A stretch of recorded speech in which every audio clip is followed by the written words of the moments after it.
the weather forecast with C3A Production.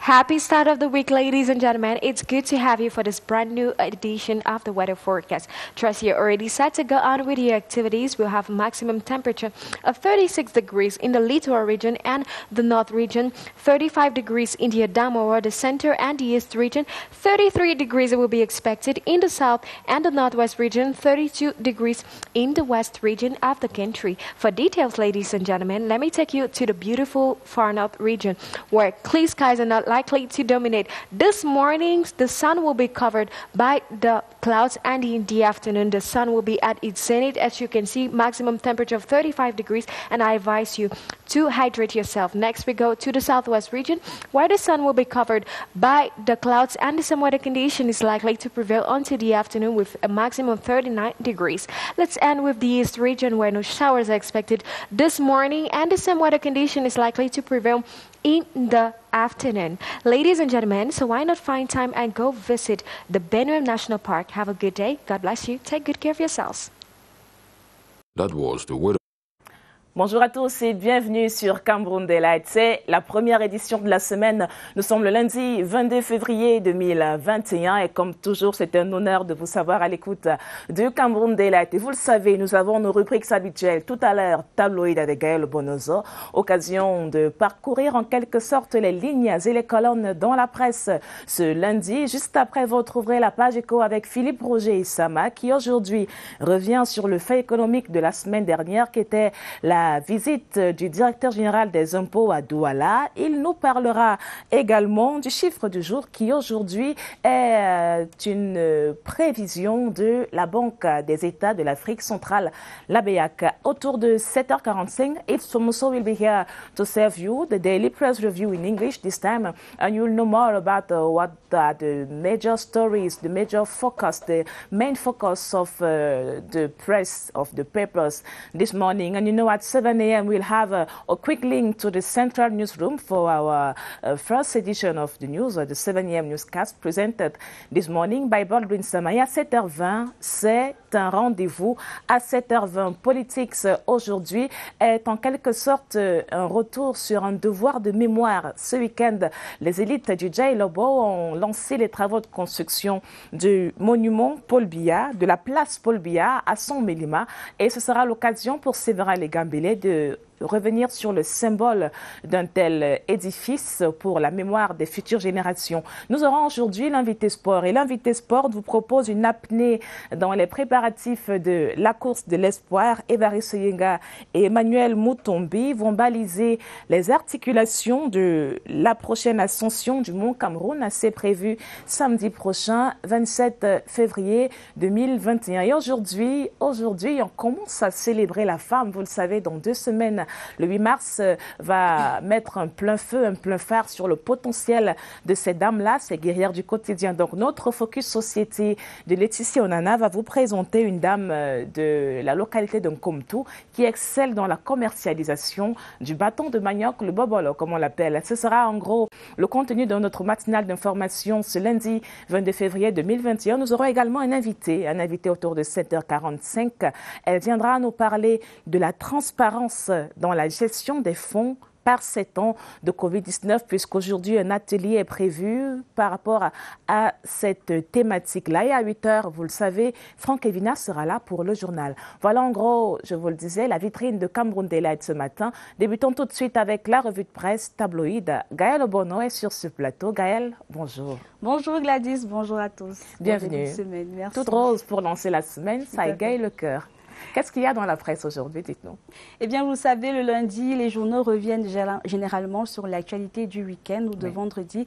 Et on retrouve donc dans les journaux ce matin l'actualité concernant le corridor Douala-N'Djamena à l'occasion de la rencontre entre le ministre des Transports camerounais et son homologue tchadien.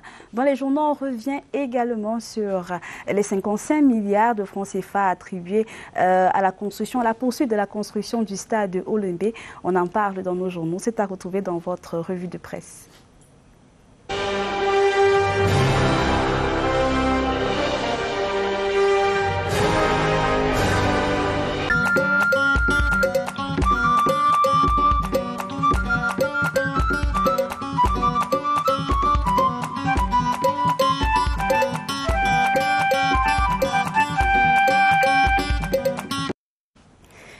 Bonjour à tous, ravi de vous retrouver pour votre revue de presse quotidienne. Nous sommes lundi le 22 février 2021 et en ouverture de tabloïd, le journal Entrepreneur, le journal qui s'intéresse ce jour à une actualité au port autonome de Douala et titre « PAD 190 hectares pour recaser les habitants d'Essengue ». Selon le journal, dans la mise en œuvre de la politique du gouvernement camerounais visant à faire du port autonome de Douala une référence dans la sous-région africaine. 190 hectares sont aménagés à Missolet 2 dans le département de la Sénégal-Maritime pour servir non seulement de base logistique pour le nouveau port en eau profonde de Manoka, mais aussi pour le recasement des populations d'Essengue. Autre actualité à la une du journal Le Quotidien qui s'intéresse au le ministre de l'économie, de la planification et de l'aménagement du territoire a signé avec la Standard Chartered Bank de Londres et BPI France Export une convention de crédit d'un montant d'environ de 55 milliards de francs CFA pour le financement du projet d'achèvement des travaux du complexe sportif de Lembe. Elles sont nombreuses, ces personnes qui dans l'ombre multiplient les blocages pour saboter les projets de la CAN, et titre dans le journal Le Quotidien. Autre actualité, toujours à la une du journal Le Quotidien, l'on parle politique. Tokombéré, l'exécutif communal en poste. Eh bien, la cérémonie d'installation du maire Sa Majesté Boukar Tigré et son équipe était présidée par le préfet du Mayo Sava Salfo Roger. C'était à l'esplanade de la place des fêtes de Tokombéré le 18 février dernier. Allons à présent dans la région du centre, précisément dans le Mbamekim avec le journal Le Temps du Mbamekim qui titre « Société Amougou Guina Marcel, le roi soleil du Mbamekim autopsie le retard de son département ». Aujourd'hui, selon le journal, pour lui, le développement repose sur 3 piliers, les hommes, les moyens et les actions. Selon l'élite du Mbamekim, le développement passe donc par la mutualisation des efforts des populations pour pouvoir développer la société, développer la région. Autre actualité, autre une, le journal Défis actuels qui s'intéresse ce jour à la aux modifications précisément à apporter au code électoral. Il s'agit de 15 modifications alors que le directeur général des élections demande à ses collaborateurs de formuler des propositions de réforme du code électoral. Le consultant du journal Défis actuels, Moussa Njoya, soulève 15 points cruciaux qui devraient faire l'objet de révision dans le système électoral camerounais. C'est à retrouver aux pages 2 à 3 du journal Défis actuels, l'édition de ce jour. Et nous poursuivons notre revue de presse avec le journal Meyo Messala, cette fois-ci qui s'intéresse aux entreprises et établissements publics. Péril en la demeure, titre le journal. La situation économique et financière de 50 entités du portefeuille de l'État au titre de l'exercice 2019 est caractérisée par une baisse du chiffre d'affaires global de moins 15,7%. Le résultat net global est également en baisse de moins 6,4% par rapport à 2018. Selon la commission technique de réhabilitation, seule la mise en œuvre effective des réformes structurelles contenues dans les lois de 2017 et les décrets d'application y afférents signés le 19 juin 2019 sont des gages de performance des entreprises publiques. Autre actualité à présent à la une du journal L'Albatros, le journal L'Albatros qui fait un zoom ce jour sur Laurent Esso et titre « Avocat d'une justice juste pour tous les Camerounais.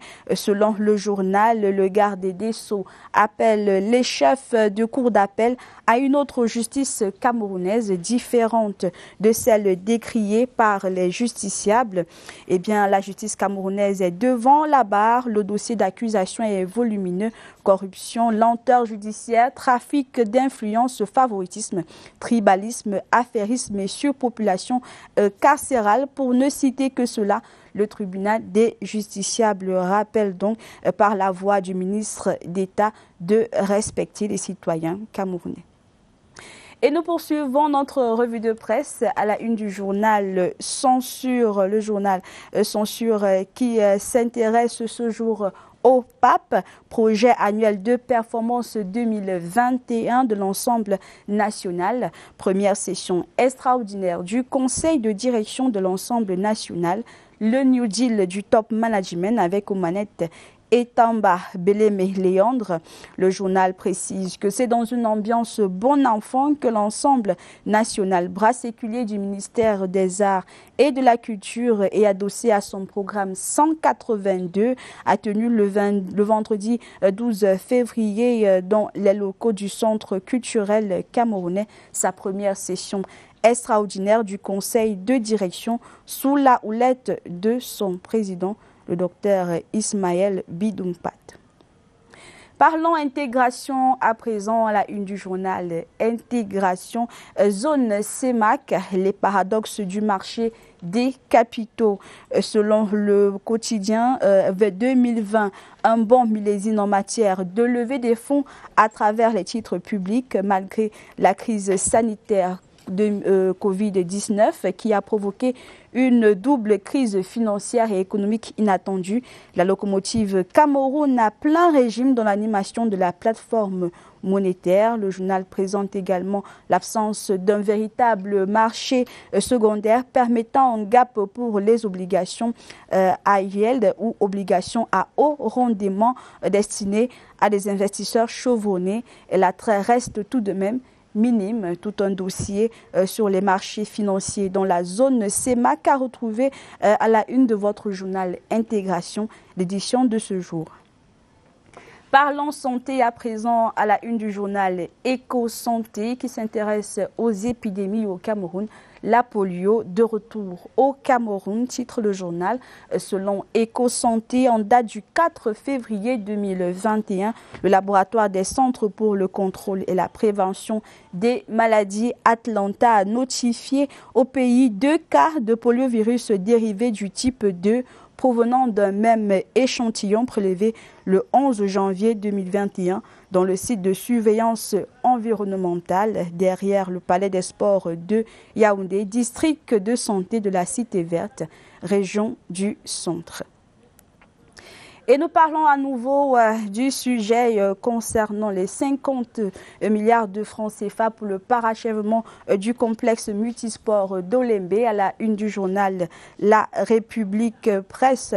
Selon le journal concernant le prestataire déchu Pitini qui exigeait 140 milliards de francs CFA uniquement pour le transport par bateau des équipements, l'État du Cameroun avec McGill réalise une économie de 60 milliards de francs CFA. Et quant aux 55 milliards qui ont fait les choux gras de la presse à scandale, il s'agit de la dernière partie à verser sur l'enveloppe globale de 163 milliards, prix de départ et inchangé de l'infrastructure. Un dossier que vous pourrez retrouver à la une du journal Presse, du journal La République Presse, édition de ce jour.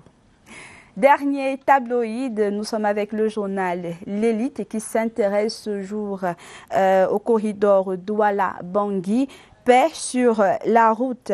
Eh bien, selon le journal, le corridor Douala qui rencontrent régulièrement des problèmes liés à des tracasseries que subissent les transporteurs était au centre des échanges vendredi dernier au ministère des Transports. Une occasion pour les ministres de Transport camerounais et le ministre des Infrastructures et des Transports tchadien de faire l'état des lieux et de tabler sur les différentes préoccupations gênantes qui obstruent une voie vitale pour les économies des deux États. Voilà, c'est le journal L'Élite qui met un terme à cette revue de presse, la toute première de cette semaine. Merci d'avoir été des nôtres et de rester fidèles à nos programmes.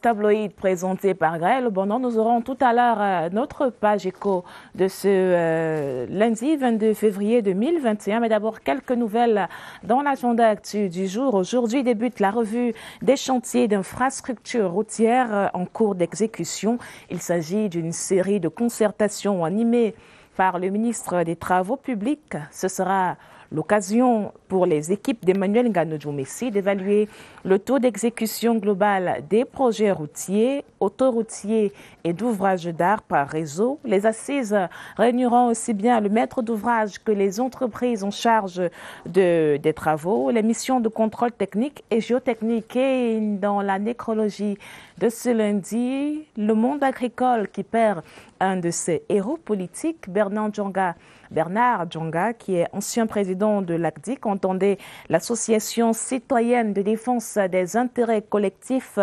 Il était aussi directeur de publication de La Voix du Paysan. Il est décédé hier dimanche au CHU d'Amiens, c'est en France.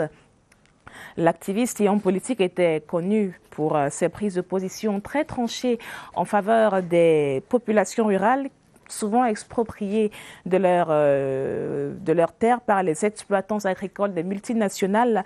L'ingénieur agronome aussi, Bernard Djonga, est le porte-étendard de la politique d'import-substitution du Cameroun, du consommé local également. Il encourageait les jeunes à retourner à la terre pour sortir du tout importé. Il avait créé un parti politique, le CRAC, entendait croire au Cameroun, sous la bannière duquel il s'était présenté aux élections présidentielles de 2018. Toutes nos condoléances donc à la famille politique et nucléaire de Bernard Djonga. Nous aurons l'occasion de revenir sur son parcours au cours de cette édition de Cameroun Delight. Mais d'abord, on va parler économie dans quelques instants seulement. La page éco, ce sera avec Philippe Roger Sama.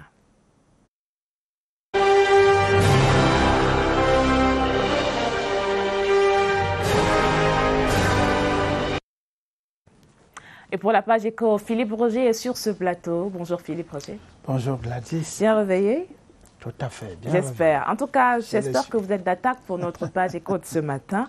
On va débuter, Philippe, par trois nouvelles pour introduire cette page éco. Tout d'abord, la réunion de revue des projets d'infrastructure que préside le ministre des Travaux publics, Emmanuel Ngano-Djoumissi. Vous l'annonciez tout à l'heure, Gladys, le ministre des Travaux publics préside dès 9h ce matin dans la salle de conférence de son département ministériel et par visioconférence. La réunion de revue des chantiers d'infrastructure, c'est une rencontre qui devient une tradition dans ce ministère. Elle réunit autour du chef de département les responsables des entreprises des travaux publics et les missions de contrôle pour faire le point de l'évaluation des chantiers en cours, état d'avancement des travaux, difficultés et contraintes à lever, sans oublier l'examen des rétro-planning, ce qui va aboutir inéluctablement à des prescriptions de solutions et même l'élaboration des plannings d'achèvement de certains chantiers. Et si on prenait le train, Philippe Roger, si on prenait le train pour prendre des nouvelles, cette fois-ci, du projet de chemin de fer Ngaoundéré-N'Djamena? En effet, les études de faisabilité du projet d'extension du chemin de fer de Ngaoundéré en N'Djamena au Tchad sont sur de bons rails, peut-on dire. Elles ont fait l'objet d'un accord de près d'un montant d'1,6 milliard de francs CFA ce week-end à Yaoundé entre le ministre de l'économie Alamine Ousmane Meh et le directeur adjoint pour l'Afrique centrale de la Banque africaine de développement. Il s'agit là d'une étape décisive vers la réalisation de ce projet intégrateur qui va densifier le trafic entre le Cameroun et le Tchad. Disons que la voie ferrée Ngaoundéré-N'Djamena sera longue de 1000 km. Le coût de réalisation des travaux est évalué à près de 1500 milliards de francs CFA. Et dans le paquet de nouvelles de ce matin, Philippe Roger, vous nous amenez à la Direction générale du budget. Oui, à la Direction générale du budget, de ce côté-là, les procédures d'exécution des comptes d'affectation spéciale de la Direction générale du budget seront désormais informatisées et harmonisées grâce à l'application POPMIS CAS. Les gestionnaires de ces logiciels viennent d'être formés à son utilisation. La réforme budgétaire engagée depuis 2019, pouvons-nous l'affirmer, prend ainsi tous ses attributs. Les 10 comptes d'affectation spéciale actifs au ministère des Finances pour des ressources planifiées à 43 milliards de francs CFA exigent en effet des ordonnateurs et contrôleurs financiers, probité et bonne tenue des documents comptables, d'où l'apport qu'ils recevront de ce nouvel instrument de travail. Et si on parlait à présent du fait économique majeur de la semaine écoulée, Philippe Roger, vous choisissez de revenir sur matin sur la visite du directeur général des impôts à Douala. C'était la semaine dernière.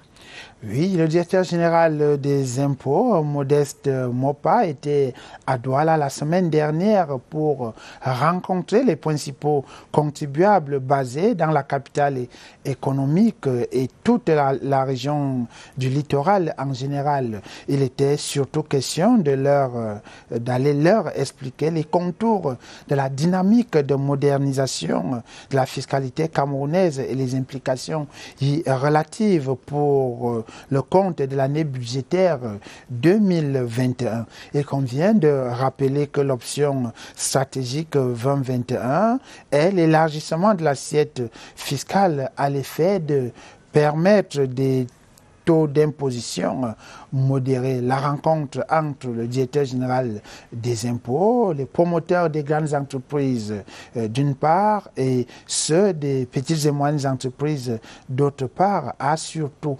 permis d'échanger avec ces différents partenaires sur les innovations fiscales de la loi de finances de l'année en cours que je propose que nous revisitions, Gladys, si vous le permettez bien, à travers ce reportage de Cyril King-Mbépé. La fiscalité de 2021 reprend pour les entreprises l'exonération annoncée en 2020. Elle va au-delà avec des secteurs nouveaux pris en considération. On cite entre autres le secteur forestier, celui de l'économie numérique, de l'industrie, de l'agriculture et la pêche, aux côtés de ceux de l'hôtellerie et des transports. 2021 se veut une année de relance de l'économie fortement frappée en 2020 par la Covid-19. Autre objectif, consolider les réformes du fisc. En matière de relance, le régime fiscal présente quelques nouveautés. La carte du contribuable est remplacée par l'attestation d'immatriculation qui a une durée illimitée. Dans le principe, désormais, seuls les contribuables citoyens ont accès à la commande publique. Ils doivent pour cela être inscrits sur le fichier des contribuables actifs et être à jour de leurs contributions. Ensuite, la commande publique va inclure désormais toutes les taxes. Il faut alors aller à la sécurisation des finances publiques. Les réformes fiscales ont abouti à la dématérialisation des procédures. Désormais mis en exergue, le virement bancaire, le télépaiement, le mobile tax et des espèces uniquement versées auprès des guichets de banque. Des innovations qui mettent un terme à toute transaction entre contribuables et administrateurs fiscaux. Un cap d'en vers plus de transparence dans notre gestion fiscale. Philippe Roger, on va sortir de cette page éco avec, comme toujours, le chiffre du jour. Et aujourd'hui, le chiffre du jour nous vient de la BEAC, 1173 milliards de francs CFA. Tout à fait, Gladys. 1173 milliards de francs CFA, c'est le montant des liquidités captées par les banques auprès de la BEAC depuis le début de l'année 2021. Il faut dire que dans le cadre de la lutte contre les effets du Covid-19, dans les banques commerciales, la BEAC a disposé à leur attention des liquidités à un taux de 3,25%. Il s'agit là d'un mécanisme de refinancement des banques qui connaît un franc succès depuis le début de l'année en cours. On retient les chiffres du jour, 1173 milliards de francs CFA. Merci infiniment Philippe Roger pour ce package, toujours très enrichissant. Merci Gladys. On va se dire à lundi et déjà radieuse semaine à vous. Merveilleuse semaine également à vous, bonne continuation et à lundi prochain, s'il plaît à Dieu. Il plaira à Dieu. C'était notre page écho de ce lundi 22 février 2021. À tout de suite.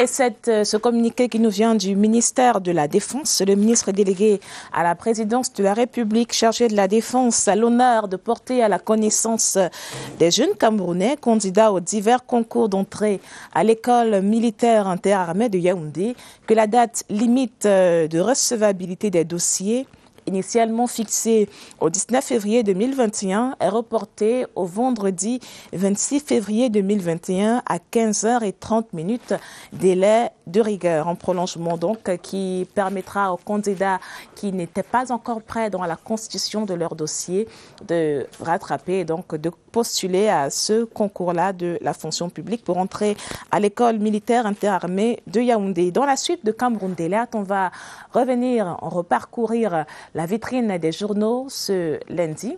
And this time it will be in English with Yves Somuso Lebaga. He is already here on set. Good morning, Yves. Good morning, Gladys. How are you? I'm doing good, and you? Did you wake up well? I'm fine, I'm fine. Well, I didn't wake up pretty good, but we have to be here. Why? Some days are like that. You sleep, you can't get your eyes closed, and yes, it's a bit difficult before to you wake know, up. it's morning. Yeah. I'm sorry for you, Yves, but this will not. This will not. Yeah, it won't stop us from giving doing our job. Our press review this morning. Review, exactly. Our viewers out there are expecting it, and we are here to serve them. So tell us, what can you expect to read in the papers this morning? Yeah, Gladys, the papers today are talking about the Human Rights Commission. You understand that the head of state appointed last Friday the president and some members as well as the secretary. The papers talk about that. The papers too talk about over 1.5 billion CFA francs that has been pumping by Japan to reconstruct the northwest and southwest regions, especially the DDR centers. So those are some of the stories we'll be finding in the papers this morning. Let us find the contents of those papers with Yves Somuso Lebaga. It's tabloid.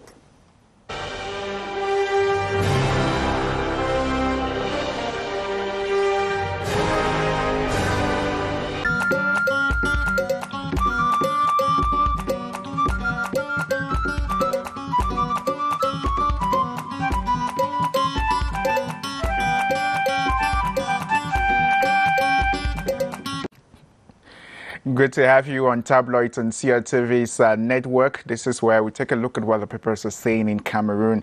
And today we begin with the Lone National bilingual daily. Cameroon Tribune talks about appointments at the National Human Rights Commission. Appointments at the Human Rights Commission last Friday, February 19. Paul Biya both appointed some new members, including Kwebo and erstwhile Vice Chair Mwange Kobila as chair of the commission to replace the late Chemuta Divine Banda, who died May 2020.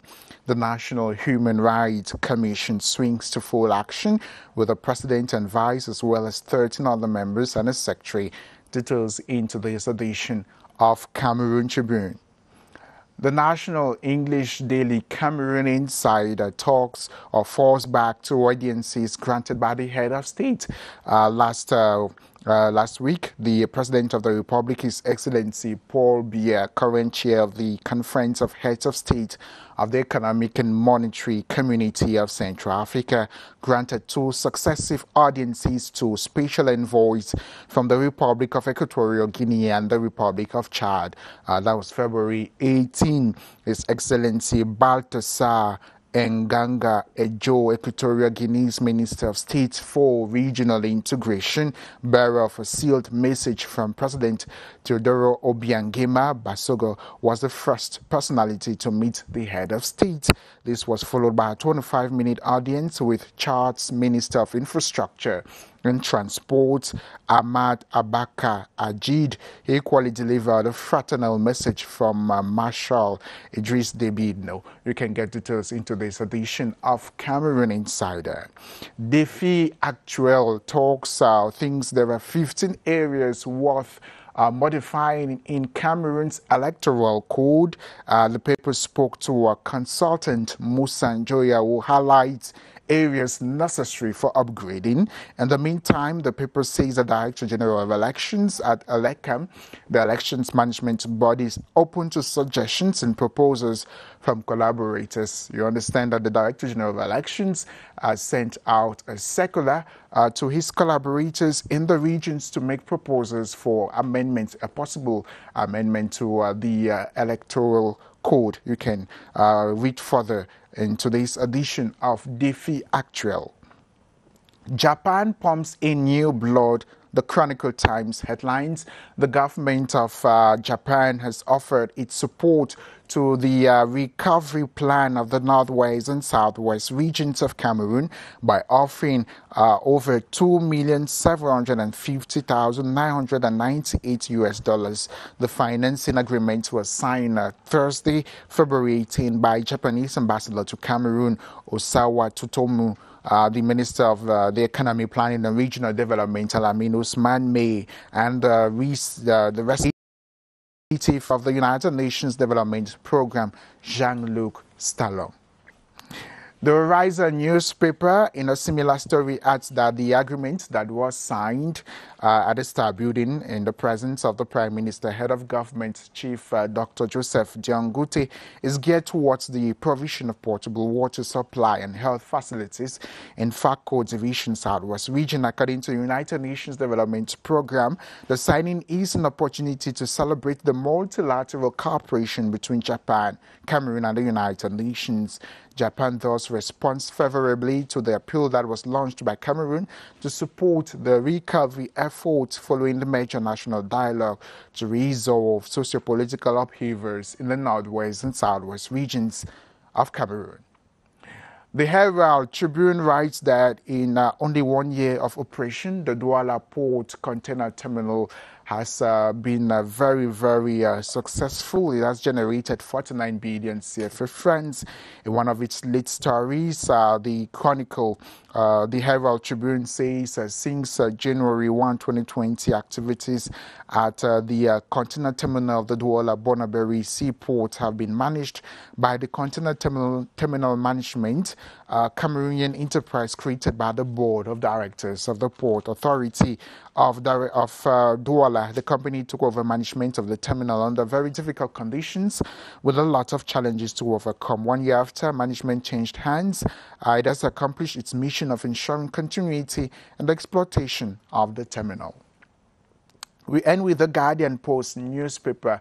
In one of its lead stories, it says the Ministry of Public Service and Administrative Reforms has given more powers to regional delegates. Joseph Lee has given more powers to regional delegates under his command to attend to the problems of civil servants. The decision is contained in a series of ministerial orders which Joseph Lee signed recently. The minister said this is meant to enhance productivity in the public service. The Guardian Post put an end to Tabloids and CRTV's network. Thanks very much for watching.